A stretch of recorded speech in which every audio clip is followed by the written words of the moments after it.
Tapi yang lain kan juga melakukan korupsi, tidak hanya Ba'alwi. Iya, yang lain tidak mengaku cucu Nabi, itu persoalannya. Wahai Ba'alwi di negeri ini, kalian mengaku cucu Nabi, itu persoalannya. Memalukan marwah nubuwah min Nabi Mustafa Muhammad SAW. Itu persoalannya. Silahkan jadi residivis, jangan ngaku cucu Nabi. Tidak terbukti dari beberapa aspek. Tidak terbukti dari tesis, DNA, filologi, antropologi, sosiologi. Anda kriminal, mengaku cucu Nabi, itu yang menjadi persoalan. Silahkan yang berbuat jahat itu langsung berhubungan dengan hukum, tidak apa-apa. Silahkan, hukum yang akan memutuskan.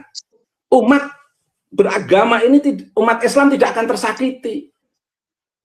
Ketika melihat kasus hukum seseorang, biarkan berhubungan dengan hukum. Tapi yang menjadi persoalan, ketika orang yang berhubungan dengan hukum itu mengaku sebagai cucu Nabi. Sebenarnya datangnya atau merangkaknya Bahar Smith, Rizik Syihab, Taufik Assegaf, dan sang pembelok makam sejati itu merupakan fenomena yang sekaligus meruntuhkan klaim nasab. Ini yang pertama. Yang kedua, meruntuhkan komodifikasi agama. Hal-hal yang selalu berkedok pada agama, padahal di sana ada banyak kebusukan yang tersimpan rapi. Tetapi dengan fenomena sosok-sosok ini akhirnya juga terbongkar. Dan yang ketiga, kejahatan-kejahatan politik yang sangat mengancam negara atas nama nasab, itu dengan fenomena sosok-sosok ini itu jadi terbongkar semuanya. Sehingga masyarakat itu jadi sadar betul. Apalagi kita juga punya kaidah yang sangat kuat. Nahnu nahkumu bidzawahir wala nahkumu bil bawatin. Kita ini mau menghukumi sesuatu itu dari apa yang nampak, bukan apa yang tidak nampak.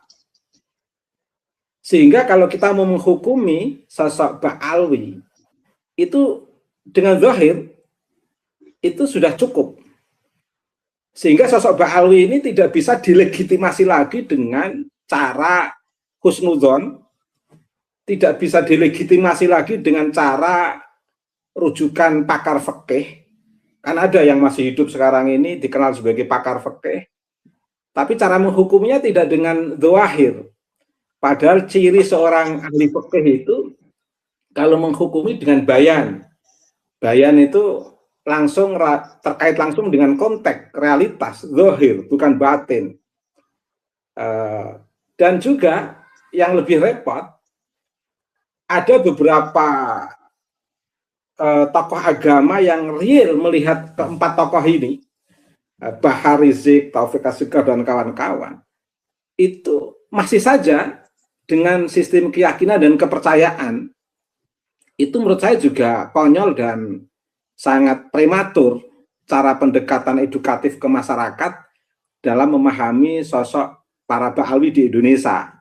Dan ini dengan fenomena Bahar, Rizik Syihab, dan kawan-kawan ini menurut saya ini sudah menjadi rahasia Allah, Mas. Jadi Allah tidak hanya memberi potensi akal untuk memahami sosok ini agar akal kita bisa membuat sebuah simpulan, seperti simpulan munculnya tesis, seperti simpulan munculnya kajian filologi, seperti simpulan munculnya kajian DNA, itu kan produk-produk dari akal sehat, Mas. Tapi Allah betul-betul juga menampakkan sebuah realitas kosmologis, bahwa memang ada sebuah kejahatan yang ditampakkan Allah di depan mata kita. Terlepas dari produk akal yang saya sebutkan tadi, tesis, filologi, DNA itu kan produk akal, Mas. Kajian historis itu kan produk akal. Tapi di luar produk akal ini Allah sudah menampakkan, apapun perbuatan kalian yang kalian sembunyikan berhadapan dengan mahkamah rasionalitas, dengan mahkamah empirisme, kalian hujat mati-matian tes DNA itu, kalian hujat mati-matian tes kajian filologi itu, kalian hujat mati-matian tesis itu. Semua produk akal, yang notabene akal juga bagian daripada wahyu yang tercipta oleh Allah, dan empirisme juga bagian daripada wahyu yang tercipta oleh Allah, itu kalian hujat semua, silahkan. Tapi Allah tidak kurang kekuasaannya untuk membuktikan kepada umat, ini loh kejahatan di depan matamu, sadar. Nah, katakan begitu. Berupa apa? Bobroknya Bahar Smith. Berupa apa? Kekerasan-kekerasan verbal, kedustaan-kedustaan yang disampaikan oleh Rizik Syihab. Dalam konteks apa?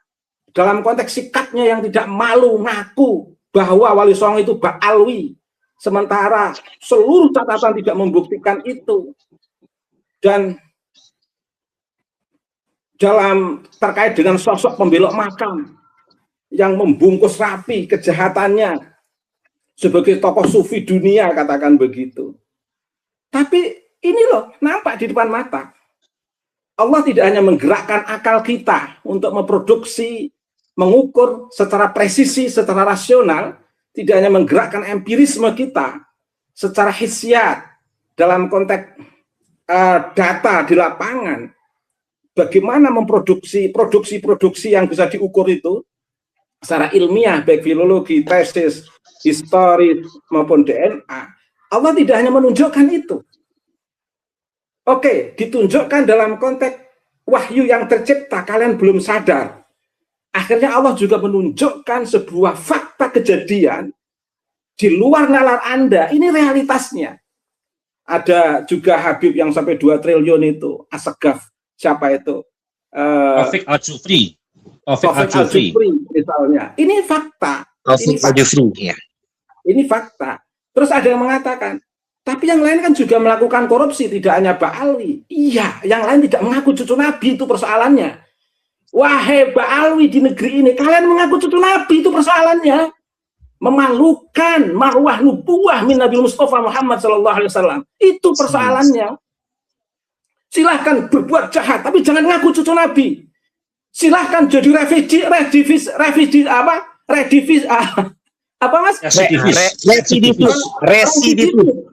silahkan jadi residivis, jangan ngaku cucu Nabi. Tidak terbukti dari beberapa aspek, tidak terbukti dari tesis, DNA, filologi, antropologi, sosiologi. Anda kriminal, mengaku cucu Nabi, itu yang menjadi persoalan. Silahkan yang berbuat jahat itu langsung berhubungan dengan hukum, tidak apa-apa. Silahkan, hukum yang akan memutuskan. Umat beragama ini, umat Islam tidak akan tersakiti. Ketika melihat kasus hukum seseorang, biarkan berhubungan dengan hukum. Tapi yang menjadi persoalan, ketika orang yang berhubungan dengan hukum itu mengaku sebagai cucu Nabi, menyakiti umat itu, membebani psikologi umat. Nusantara ini sangat mencintai Nabi Mustafa Muhammad SAW. Nusantara ini sangat menjunjung Al-Quran. Nusantara ini sangat mencintai kalam-kalam nubuwah. Nusantara ini sangat mencintai kajian-kajian At-Turas. Nusantara ini sangat serius mengkaji pribumisasi Islam. Tapi jangan dinodai atas nama cucu Nabi. Silakan orang berbuat jahat, koruptor, silahkan urusannya dengan hukum. Kita tinggal nonton aja. Tapi persoalannya yang berhubungan pengakuan terhadap cucu Nabi ini. Ini fitnah besar, fitnah sara. Satu-satunya cara apa?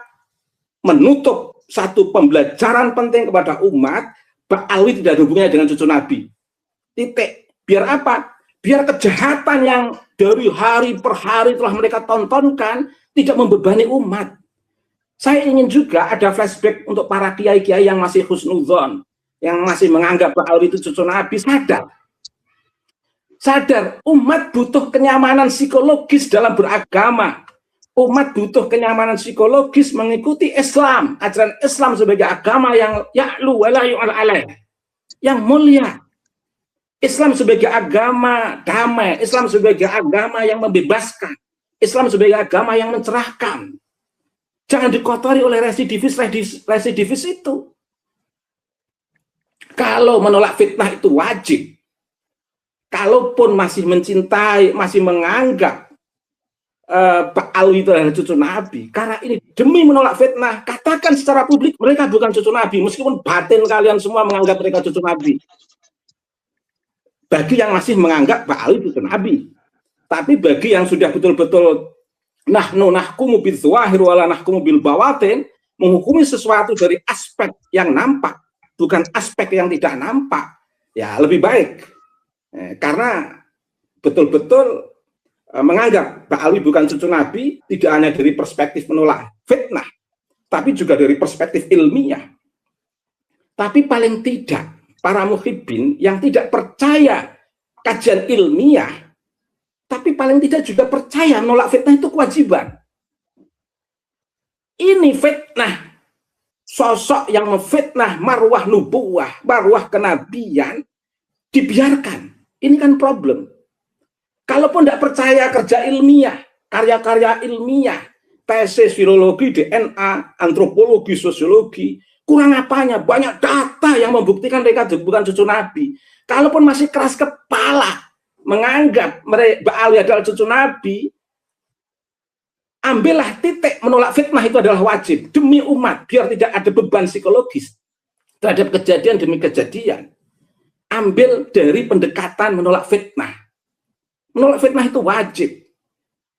Kalau ini kita biarkan, fitnah sara itu semakin besar. Dan dampak psikologis terhadap umat Islam sangat luar biasa.